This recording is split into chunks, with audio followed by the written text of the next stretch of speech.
কারো যদি বুকে ব্যথা হয়, বুকে ব্যথা দূর করার জন্য পাওয়ারফুল তদবির নিয়ে উপস্থিত হয়ে গেলাম আপনাদের মাঝে। আজকের এই তদবিরটি যদি আপনি করেন তাহলে আপনার বুকের ব্যথাও না এসেই ভালো হয়ে যাবে ইনশাআল্লাহ।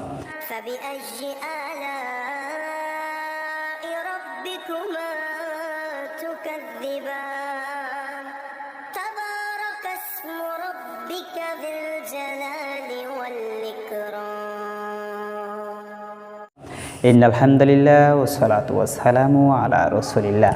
কাছে এবং দূরে, দেশে এবং দেশের বাইরে যারা যেখান থেকে জালালী টিভিতে যুক্ত হচ্ছেন সকলকে জানাচ্ছি অনেক অনেক প্রীতি ও শুভেচ্ছা।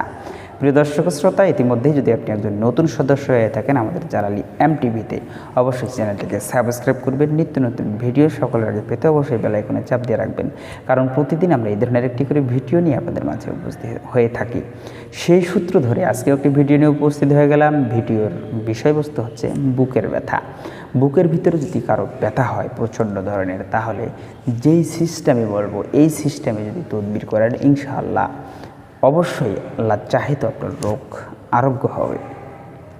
আপনার যেটা লাগবে সেটা হচ্ছে আপনি এক কলস পানি নেবেন নদী থেকে অথবা বড় পুকুর থেকে, নিঃশ্বাস বন্ধ করে সেই পানিটা কিন্তু নিয়ে আসতে হবে। আনার পরে আজকে এই ভিডিওতে যে মন্ত্রটি আমি আপনাদেরকে বলবো সেই মন্ত্রটি দিয়ে পানিটা পড়বেন। 7 বার পড়বেন বা 21 বার পড়বেন, পড়ে পানিটা প্রস্তুত করে নেবেন। নেওয়ার পরে এই পানিটা ওই ব্যক্তিকে খাওয়াবেন। ইনশাআল্লাহ ওই ব্যক্তির বুকের ব্যথা ভালো হয়ে যাবে।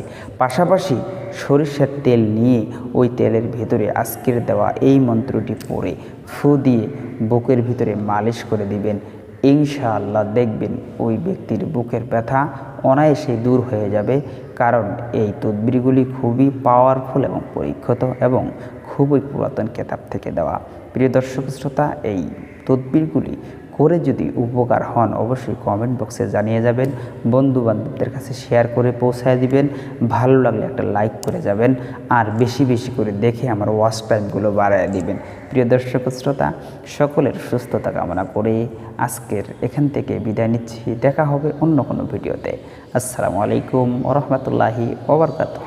ধারণ ইলাহিকা নাম মায় শরণং কিয়া দরদং কর্তা হোমায় সোরকে জারে দরদং দোহাই কিবরিয়া হক লা ইলাহা ইল্লাল্লাহ মালিক রব্বানা হক তাআলা।